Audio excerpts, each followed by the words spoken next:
திருமணமான ஒரு பெண் அவங்க கன்சீவா இருக்காங்க அப்படின்னு ஒரு விஷயத்த தெரிஞ்சுக்கிட்டாங்கன்னா போதும், அது எவ்வளவு சந்தோஷத்த கொடுக்கும் அப்படின்னு வார்த்தைகளால சொல்லவே முடியாதுங்க.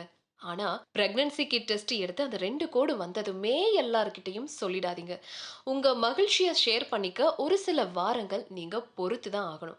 அதுக்கான காரணம் என்ன? தெரிஞ்சுக்கலாம். பொதுவா நீங்க கருத்தரிக்கிறீங்க அப்படின்னா, அது உறுதியானாலும் கூட ஒரு சில வாரங்கள் அல்லது ஒரு சில காலங்கள் நீங்க அத மறைச்சு வைக்கணும். சில நேரங்கள்ல துரதிர்ஷ்டவசமா அது பொய் கர்ப்பமா கூட இருக்கலாங்க. சில நேரங்கள்ல அதிக ஆபத்துள்ள கர்ப்பத்துல கூட இருக்கலாம். சோ மற்றவங்களோட இந்த மகிழ்ச்சியான செய்திய நீங்க ஷேர் பண்ணதுக்கு அப்புறமா, இந்த மாதிரி அசம்பாவிதங்கள் இருந்துச்சு அப்படின்னா, அது மனநல ஆரோக்கியத்த இன்னும் மோசமா பாதிக்கும். கன்சீவா இருக்கீங்க அப்படின்னா, அது உங்களுடைய பார்ட்னரோடையும், நெருக்கமான குடும்பத்தினரோடும் டக்குனு நீங்க ஷேர் பண்ணிக்கலாம். ஆனா, டக்குனு உங்க ஃப்ரெண்ட்ஸ் கிட்டயோ, இல்ல ரிலேட்டிவ்ஸ் கிட்டயோ, ஏன் நெய்பர்ஸ் கிட்ட கூட டக்குனு யோசிச்சு சொல்லிடாதீங்க. பட் இது கட்டாயம் அப்படிங்கிறது கிடையாது. அந்த கருவுடைய ஆரோக்கியம், ஆரம்ப கட்ட கருவுறுதலுடைய உறுதிநிலை, அல்ட்ராசவுண்ட் கர்ப்பம் இந்த மாதிரியான விஷயங்கள உறுதி செஞ்சதுக்கு அப்புறமா, மத்தவங்களுக்கு சொல்றது இரட்டிப்பு சந்தோஷத்த கொடுக்கும். சரி வீட்ல ஹவுஸ் ஒய்ஃபா இருக்கிறவங்க வெளியில சொல்லாம இருக்கலாம். ஓகே. வேலைக்கு போற பெண் கன்சீவா இருக்காங்கன்னா, அவங்க எப்போ மத்தவங்க கிட்ட ஷேர் பண்ணிக்கணும்?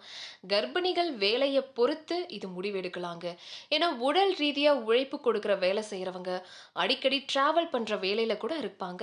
சோ அந்த கர்ப்பத்துடைய ஆபத்த தடுக்க ஆரம்ப நிலையில சொல்றது, அந்த கரு வளர பாதுகாப்ப உறுதி செய்யும். குறிப்பா அதிகமான ஆபத்து இருக்கிற கர்ப்பம் கொண்டு இருக்கிற பெண்கள், செயற்கை முறை கருவுறுதல கொண்டு இருக்கிற பெண்கள் இவங்க எல்லாருமே முன்னாடியே அவங்கவங்க அலுவலகத்திலயோ, வேலை செய்யற இடங்கள்லயோ சொல்லிடலாம். ஆரோக்கியமான பெண்கள் அப்படின்னா கருச்சிதைவு அபாயம் முடியற வரைக்கும் வெயிட் பண்ணி சொல்லுங்க. பட் பொதுவாவே எல்லா கர்ப்பிணி பெண்களும் சரி, உங்க குழந்தை வயித்துல ஆரோக்கியமா இருக்கிறத அல்ட்ராசவுண்ட் ஸ்கேன் பார்த்ததுக்கு அப்புறமா, கருச்சிதைவு அபாயம் குறைஞ்சதுக்கு அப்புறமா, நீங்க எந்தவித மனக்குழப்பமும் இல்லாத டைம்ல மத்தவங்களுக்கோ, உங்க ஃப்ரெண்ட்ஸுக்கோ ஆர் ரிலேட்டிவ்ஸ்க்கோ ஷேர் பண்ணலாம். சோ இது மத்தவங்களுக்கு சொல்றதுக்கு முன்னாடி கவனிக்க வேண்டிய விஷயங்கள் என்ன? அதிக ஆபத்து இருக்கிற கர்ப்பம் அப்படிங்கிறது மருத்துவர் சொல்லியிருந்தாருன்னா, கர்ப்பம் வலுவாகிற வரைக்கும் வெயிட் பண்ணுங்க.